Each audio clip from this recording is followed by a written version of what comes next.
everyone. Today we are going to talk about another interesting episode. Me and Sherisse, we are going to talk about serendipity, right? All the happy chance occurrences, right? The happy accidents, the synchronicities, right? So, Sherisse, how are you doing today? I am fantastic. I'm so excited to be talking about this topic because synchronicity and serendipity are two of my favorite things to talk about because they are the magic of everyday life. Right. And the more attuned we are to them, the more they happen. So let's talk about this. Let's talk about what they are, how it's affected us, and how we can encourage it a little bit more in our lives. Yes, it's a very interesting topic, really, because synchronicities has been so much in our lives, especially, us light workers and empaths, we got to see them so much. Sometimes it feels like, what is this specific thing that we're going to talk about, right? So today we are going to share some of those really exciting stuff where everything came into place, everything suddenly worked out, all the super cool incidents, both our experiences. So guys who are watching, everyone, please also share your own experiences in the comments when we will be sharing. Anytime something connects, let us know, right? Absolutely. So, yeah. Again, Sherisse, could you tell? We're also going to talk a little bit about some of the coincidences and serendipity and synchronicities that aren't so good. Because sometimes it's the same thing, right? Everything happens for our highest and best good, but sometimes it's crap that happens and sometimes it's really good stuff. So Right. Yeah. Totally. I have experienced that too. Like where the negative synchronicities happen, where things just going all over the black place. Absolutely. Yeah. And usually when that happens, there's a reason. I mean, every once in a while there's an outlier, but usually it's because there's a reason. There's some kind of something, either drawing you to something or pulling you away from something. So it's important. It's important. Absolutely. Okay. So my first synchronicity coincidency story is probably about how I didn't really want a dog the first time I got a dog. Okay, the dog story. Oh, that's dog story. So my ex-husband and I, this is not why I got divorced, but my ex-husband and I, we were newly married and we were on our way home from our honeymoon. And we had honeymooned, it was about a 45-minute trip away from where we lived. And so we're on our way home and I was driving home because I love driving through the mountains. We were out in the mountains. And so I was driving home and he decided that it was the perfect time to have the I want to have a dog conversation. Yeah. We were renters. We were newlyweds. We were potentially moving in 18 months. We had a lot of things that were like not good reasons to get a dog, or really good reasons not to get a dog. So I was like, I really, really just don't want to have a dog. Like, seriously, I don't want to have a dog. And so he proceeded and that was over breakfast. He proceeded for the next 45 minutes, the whole car ride, to go, can we get a dog? Can we get a dog? Can we get a dog? Can we get a dog? Can we get a dog? Can we get a dog? We pulled into the SPCA on the way home and got a dog. Now, we thought she was a he because, neither one of us really knew a whole lot about the anatomy of dogs. And we were in our early 20s. So we're like, I don't know. How do you tell if it's a girl or a boy? I don't know. They had listed her as a boy, so we were going to name her Zeke. But they had listed her as a boy. Yeah, listed her as a boy. Yeah. Yes. So we were like, okay, well, the dog doesn't quite look like a boy, but maybe he's a boy and we're just not sure. Anyway, so we get her home and she just fit in perfectly. He was right.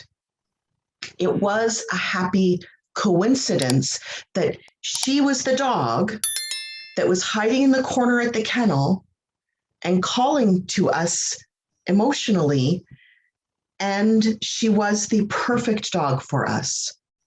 She was sweet and kind and so gentle and so beautifully behaved 99% of the time. She would get a little excited when anybody new came in the house, or anybody she hadn't seen for 2-3 hours came in the house and pee all over everything. So you had to take her outside to greet her. But aside from that, she was fantastic. And so I loved her dearly, and I mourn her every day, even though she's been gone for 13 years at this point. But I'm so incredibly grateful for the coincidences that, we hadn't really talked about pets. We had a cat at home. We hadn't really talked about getting new pets. And then that morning he woke up, and he still to this day probably can't tell you why that was the day he had to get a dog, like had to. Synchronicity, serendipity, coincidences, happy accident, I don't know. But we weren't thinking dog until that day when he was like, something in me is just telling me I have to have a dog right now. Like, I need a dog. And we got the most beautiful, loving creature who, she scared other people when they saw her. I don't know why. She was only 30 pounds. But she looked a cross between a Rottweiler and a Doberman, but she had the body of a Whippet. And she... a leopard? Did you mention a body of a leopard? Is that what you said? She looked like the body of a Whippet. Okay. Like a little greyhounds, the little Italian greyhoundy guys. Oh. The big, huge, deep chest, and then the little tiny withers and the little weeny waist. So I don't know why people were scared of her, except for her coloring, maybe. But she would never have hurt a fly. I mean, seriously, the dog was so gentle. And we had the meanest cat at that time. I've told you about my silver stories. She used to box Tiffany's head, just bang, bang, bang, bang, bang, and it always sounded like it was a completely empty brains. Oh my God! Like this hollow drum she was beating on. Oh my God! So that cat, the psychotic cat, but you know what? She didn't like anybody. And she loved Tiffany. Everybody loved Tiffany when they got to know her. I mean, she was the dog that she would just sit there with your hand or in her mouth and just be perfectly content. Like, oh my God, my people are letting me hold them. I'm holding their hand. This is amazing. Can we just do this forever? I love you. I love you. Oh my God, you're my favorite human. Oh, can we just do this forever? And she'd fall asleep with your hand in her mouth. And she snored. Wow. That's such a nice story. Right? So, but all of the things had to line up just perfectly between her getting dropped off at the SPCA like 2 days before that, Rick deciding that he absolutely had to have a dog that morning, just out of the blue, randomly. That was the day he needed a dog so desperately that he was willing to annoy me and potentially provoke the most enormous fight of his life 3 days after his wedding. Oh my God. So yeah, that's my biggest story around this, is that sometimes the happy accidents are things that start out with a really negative beginning. And I still tell the story, and I still talk about can we get a dog for 45, and it's still to this day, that moment sitting in that car drives me nuts, but the outcome was beautiful. My God, that's my such story. A satisfying story, really. Yeah. So tell me some of your stories. Wow, I'm still, in the zone with your story and in the energy of it. Oh my God, I guess our viewers also can feel that, the emotions of having an animal like that, the connection and everything that you've experienced. I have a question before I get into a story. Okay. My story with your story. That is, you mentioned that the way this all worked out, like this incredible urge of your ex-husband, it started with this, that I need the dog today, could have led to a potential big fight, and that led to this thing. Um, like it seems like there is like a connection. I don't know what I'm really trying to ask, but many people have these things going on. Like it might not be with a dog, it might be with another person, maybe a relationship that happened in a romantic relationship, could be a business relationship, could be something else where they also feel this some thing laid out for them which they just followed somehow, and that Absolutely. happened. Is Yes. that how Yes. things like happen? Like, have you It's all about following the breadcrumbs. Like if any one thing had not happened exactly the way that it did, we probably wouldn't have gotten Tiffany. We wouldn't have gotten to spend 12 years with her, loving her to death and being grateful for every minute of it. Wow. Not being her dog mom would have been a terrible tragedy for me. She taught me so much about, the power of patience, because she was a little silly at times, and you had to, did I mention that she peed every time you came in the house?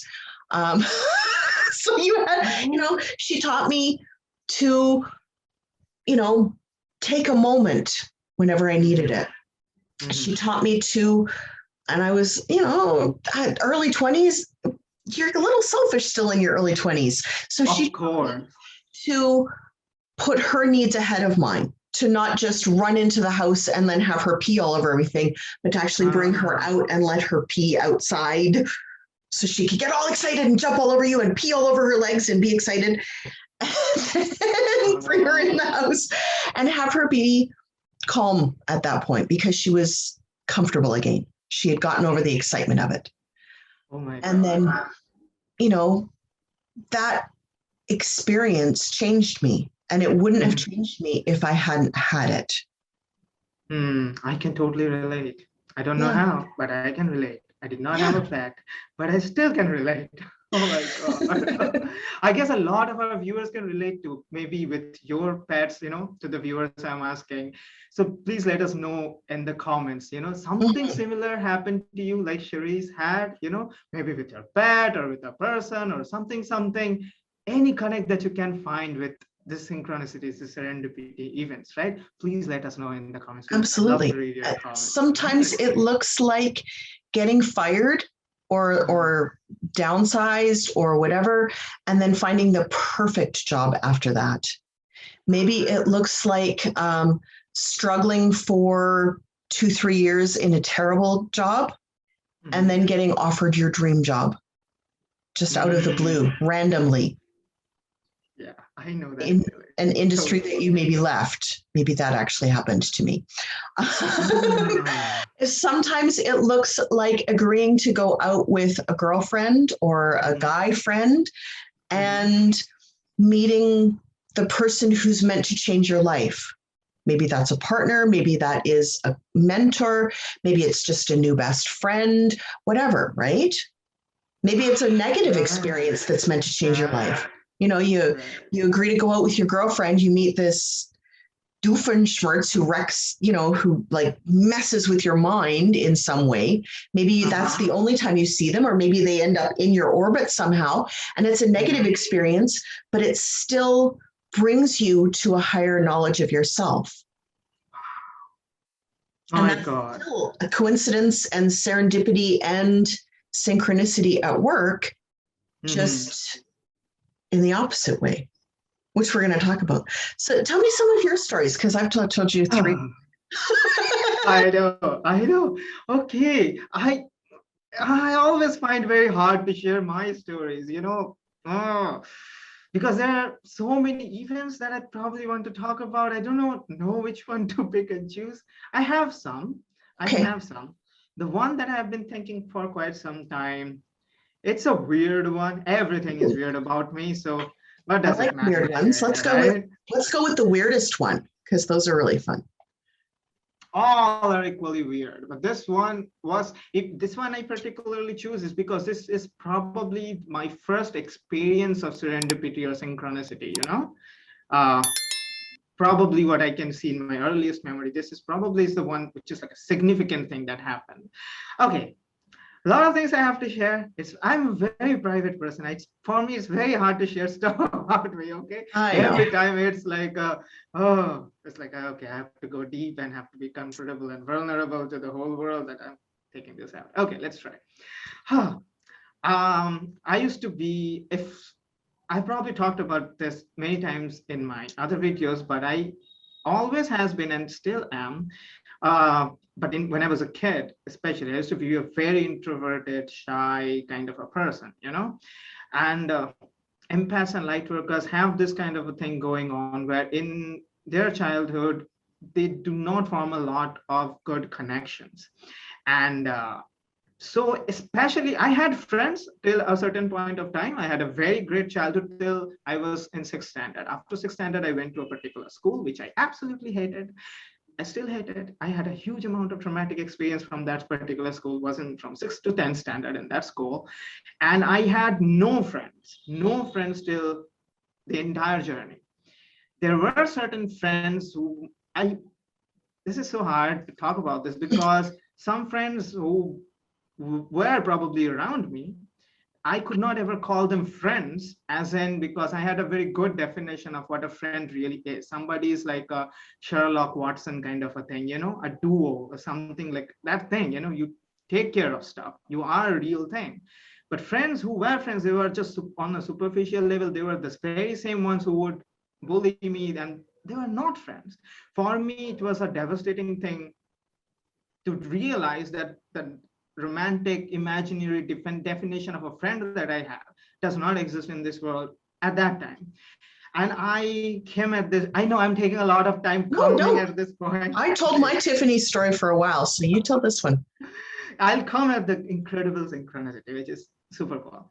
So this is the first time I'm talking about all these things in public. That is, I still have this in me that it started in school after sixth standard that I stopped using the word friend because I thought that does not exist. It was just an imaginary thing. All people are just bullies and they are not cool and they are just absolutely nonsensical. It does not make sense. And I stopped using the word friends. If somebody would ask me, who is your best friend? I would say, like, I have no friends. So what is the point of a best friend? Such a thing does not exist for me, right? And I would rather call people colleagues from school. Who calls colleagues in school, right? Like, because I had to use the term. But from 9th to 10th standard, there was this sort of a period was going on where I don't know if it was another dark night of the soul or not, because there was not health challenges, but it was something going on where I was thinking that if I am to arrive at a certain state of control over myself, which I don't have because I thought I'm a mediocre person. I don't have much qualities. I thought I have a huge inferiority complex. I'm not good in studies or sports or anything. I thought like I will not be able to do anything in life. Nobody cares about me. I'm a nobody in the billion people. I'm just another hat. And I would think like that, right? And I thought like, if I do not find an inner source of power, something, an understanding of reality or something, then there's no point, continuing, because what is the point of just surviving? It makes no sense. It's just torture, right? It was going on, especially in that school was like all of the negative things just came up. I had to deal with this. In recess, I would, for entire 4 years, in recess time, I would stay under a tree for the entire 30 minutes because I had no friends. I would eat my tiffin under a tree and everybody would play and I would go again back to school and wait for when the school would end, for entire 4 years. Can you imagine? All this time, somebody was paying attention to me and I did not have a clue who that was. Okay. Now this is a story part. The first time I entered in my school, I guess if my friend is watching this, he already knows where I'm going at. right? He's probably watching this. The very first day of my school, this is the synchronicity serendipity part. This is where it begins. On the very first day, we have like sections in school. In sixth standard, we have section A, section B, section C, because we have lots of students. Each class has 60 students almost, 50, 60 students. I was misplaced into a different section because I did not know my section. So first day at school, I entered section B, but I was supposed to be in section A. I entered section B thinking that's my section. On the very first day at school in standard 6, I chose a particular bench where a friend was sitting, a guy was sitting, and behind there was another guy. Okay. I sat there and we three of us started chatting. Okay.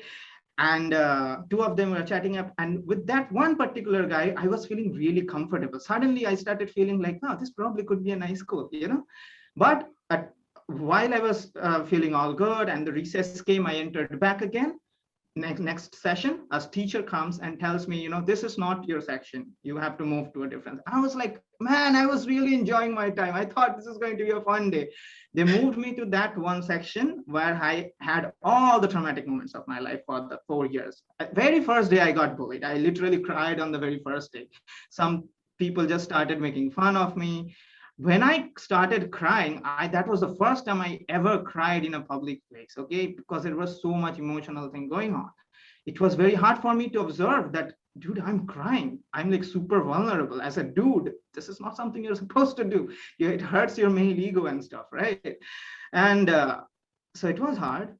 But in ninth standard, like after 3 years, where I had this going on, that thing going on, that I have to find something inside me, as inner power. If I don't find it, there's no point living. And there was one particular night in ninth standard where I used to wake up at nights, you know, like till 3 a.m. in the morning when my mom and dad would have gone to sleep and they're not watching what I'm doing in the room.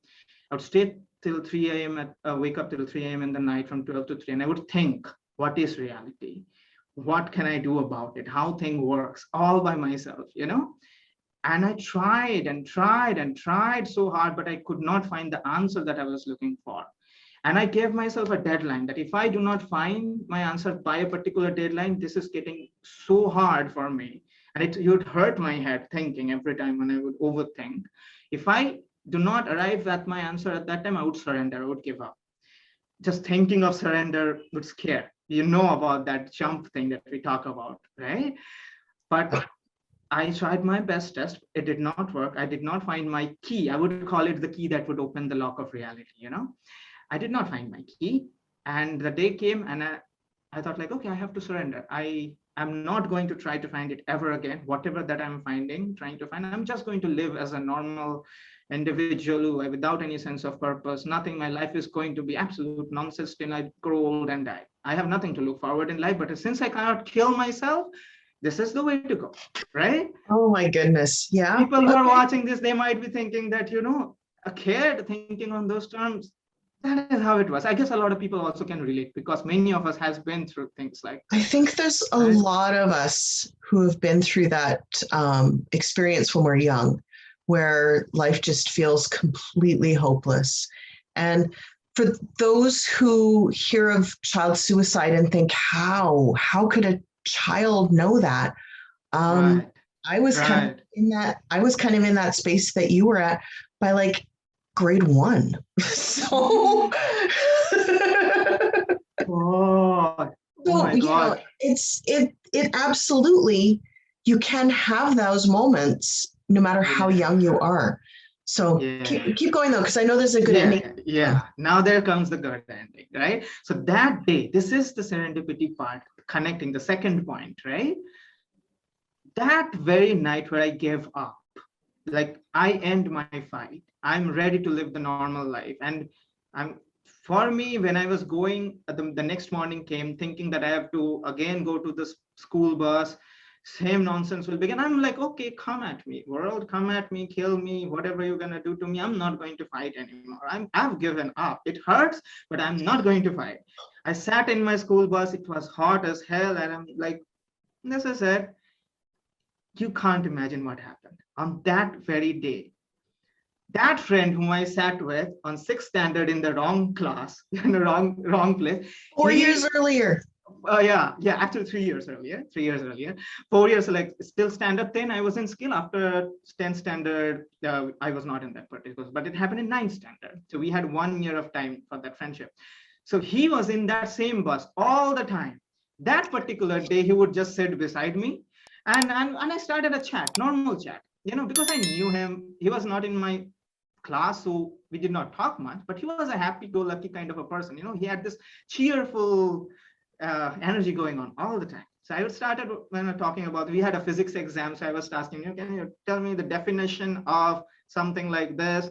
And he would tell me, definition of this, who talks about this? And I was like, dude, you were a good student. He was a good grader. He used to come, he was a topper of the class. And I was like I was a mediocre student. I was thinking like, dude, you were the expert. You should answer stuff like that. I was like, no, I'm not interested. Talk about interesting stuff. And made me watch a painting he made. And he was like, oh, that's nice. That day, after school, and in school, actually, we started chatting up in lunchtime. We started that day talking about, if he's watching, he knows I'm talking about him. We started in the lunchtime. We just met again. Like we thought like, okay, let's meet up in lunchtime. We're going to talk about physics and stuff because physics we found interesting. We started talking about black holes. It started with black holes, the theory of, relativity, Einstein, Stephen Hawking, and all that stuff with the double slit experiment. He started explaining quantum mechanics. I was like, wow, like that's magic. I'm finding excitement in this. Like, this is like what I wanted to talk about. All this time somebody's talking about me about this. And it's not just science. It has that esoteric angle to it. It's not like, when you talk about science with science people, they talk about only the science aspect in terms of the scientific mindset. But when you talk with people like us, we connected with what we are and how it relates with the whole thing, how quantum mechanics actually affects the awareness and all that thing, so that we can get a more holistic picture of the reality around us, right? And we started talking, and I was recognizing, man, I never had this kind of fun in my life. We are exploding, and he was also feeling that. We thought like, okay, so let's, after school, we are going to meet up again, in the bus. We talked the entire time in the bus. On that very day, when I came back home, I felt like this is probably the happiest day of my entire life. And it feels something has changed inside me. I can experience something coming out of me, which I've never experienced before, because I never expressed these aspects of myself to anybody else openly. Because I explored it, it felt like I cracked open somehow. And something cool happened. We started meeting every day talking about science, because he never could have found a person like me, and I was talking with him. In 1 month of time, I told him something. One morning, we used to meet almost every day, just talking about, all this stuff.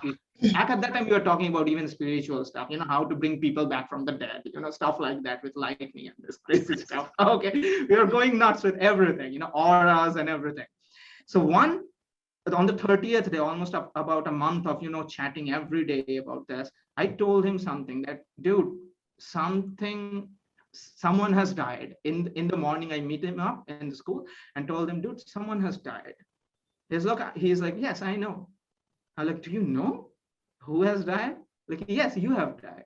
Like, how do you know that? Like, yeah, I know that. And I was losing my mind, because what I was trying to express to him is like, my last version has died. Somehow the hero has arrived, in a sense. I am not that guy anymore. That I am a new person who has got new courage, and it feels there is something to look forward in life. There is something to dream in life. And he knew it. And he just knew me for 30 days. And there was this unimaginable connection. And this is what I want to talk about, that I did not know about, the soul buddies, twin flames and stuff like that. And later when we came to know, it felt like, dude, we are heterosexual people. I'm a dude. I have no romantic interest with you going on whatsoever. But there is this incredible connection. What is this? Has this got to do with something? Very recently we chatted up again, and we were talking about this exact same thing. It all started with that misplaced, section. I entered in the school and I met you. And after 3 years, it again happened. Has got to be some connection, right? And he still is that, that one of the, we have the soul family kind of a thing, like very much you are one of my soul family, very much he Absolutely. is, and we know how we met, and that is another incredible story. Right? Oh my God. What are the So yeah, odds? What are the odds? Oh my God. Yeah. So yeah. The world is a very weird place sometimes, and we have no idea why things happen the way they do, why things don't happen the way that they don't. All we are is the meat suit that happens to be along for the ride as our soul navigates the things that it's already thought of a long time ago. Right. Yeah. Yeah. Oh my God. So that was my story of serendipity. That is like the one event where it all started. I first time recognized there could be something called a synchronicity, because how it all played out, very much like your dog event, Absolutely. It started with something, it felt that there is a relevant connection to that entire trajectory. So yeah, so that's my story.